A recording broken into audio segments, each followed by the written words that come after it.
Hi, I'm Gary Hughes. I'm going to show you a safe isolation procedure as part of the disconnect reconnect procedure. The first thing we do is isolate so we can work safely. Some of the things we'll need for this procedure are we're going to need a tester, voltmeter or multimeter. In this case I've got a clamp meter multimeter. You'll need a lockout kit, so you'll need a lock dog and tag. I've already pre-filled in my label with my name, the equipment I'm working on, the date. I also think it's a good idea to always include your phone number. Another good idea to have is a isolation procedure, especially if you're working on a restricted license and you're not running through this procedure every day. It's an easy thing to forget a step, which could be a crucial step. So it's handy to have this written out. Maybe keep it in your toolbox or on the van or in a notepad or something. Have it next to you so you can run through the steps and make sure that you've got it all in place. Usually in every electrician's toolkit and in your toolkit you should have your own personal isolation lockout kit, and in this you can keep all your tags, your various different lockout devices. So there's lots of different lockout devices for lots of different breakers, isolators, things like that. So if you haven't got one of these already, you'll need to get one of these. Okay, so the first part of the isolation procedure is to notify. So I've let everybody know that I'm about to interrupt the supply. I'm going to be turning some breakers off. We need to let people know, because if we start turning breakers off and people are in other rooms doing different things, we could create a dangerous situation. Step 2 is identify the correct circuit. Unfortunately, on this board and in the real world, this board has not been marked up correctly.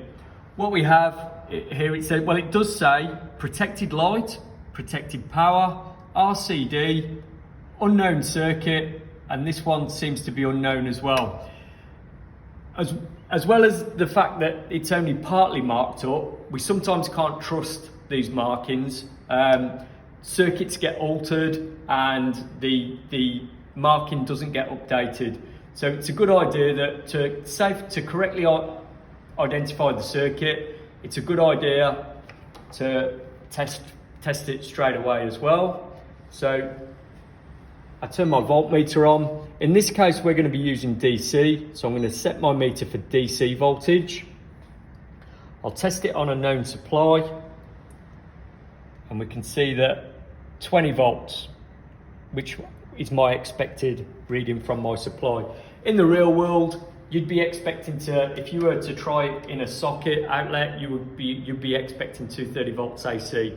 In the real world, a piece of equipment like this would be 230 volts, but for training purposes we're using 20, so I'm expecting to see 20 volts here. And there it is.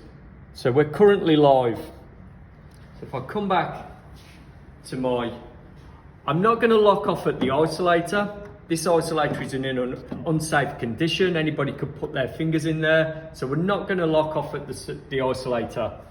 What we're going to want to do is we'd have to go through a process of elimination. So if I try this breaker, come back, 20 volts, it's not that one. Go back, try another breaker.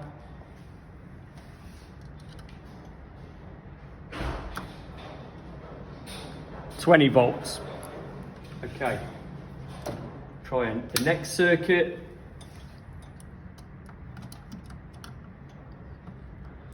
Zero. So we think we've got the breaker here. I'll just test and verify that my voltmeter is working correctly on my known supply. And there we go. Get a good connection.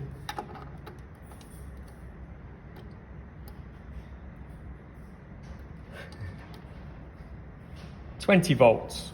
So the meter's working fine. Okay, Now I can lock off this breaker now that I've identified it and I've verified my tester. Screw the lock dog onto the breaker to keep it in the off position.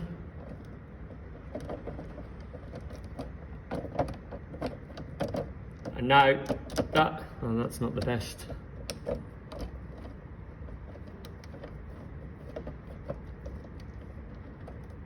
So we want to get a really good, this might be a little bit worn, so that's not perfect. Usually you can get it so it doesn't move at all, but this has become a little bit worn, so it's okay for now. It's still not going to switch on. I can now attach my tag to my padlock, lock off my lock dog, lock the lock, remove the key, and now that is safe. Nobody's going to turn that one back on. I've got the key goes in my pocket. Only I now can turn that circuit back on. If anybody did want to come and put the circuit on, they can see that there's my name, there's my phone number. They can call me if they need to put the breaker back on. So I'll come back, and just for good measure, let's give that another test. Yep, it's dead. I can now go ahead and disconnect, go through the disconnect procedure, which I'll do in the next video.